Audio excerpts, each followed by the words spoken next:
कलियुग, कलियुगाचं वारं वाहतंय. मग मग आपल्याला साधं बोळं राहून कसं चालेल? एकदम पण साधं बोळं राहून चालणार नाही ना. थोडंफार शहाणपण तर शिकावंच लागेल. आणि अगदी सरळ राहून पण चालणार नाही. कारण काय, आपण रस्ता चालत असतो आणि वळण आलं तर आपल्याला वळावंच लागतं ना.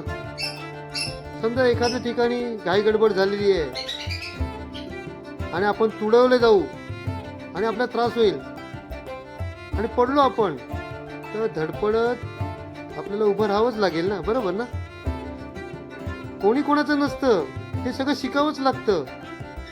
आपला हात सुटला तर स्वतःलाच स्वतःचा आधार आपल्याला घ्यावा लागेल. धीर खचला जाईल अशा वेळी, पण खणखण व्हावंच लागेल. ओळखता येत नाहीत गर्दीतले भेदी, परंतु प्रत्येकाचं व्यक्तिमत्व तपासावंच लागेल ना. या स्वार्थाने भरलेल्या जगामध्ये गर्दीत तग धरूनच राहावं लागेल, शिकावं लागेल. चेहरे बदलतील, वेगवेगळे अनुभव येतील, परंतु आपल्याला शिकावंच लागेल. जय हो.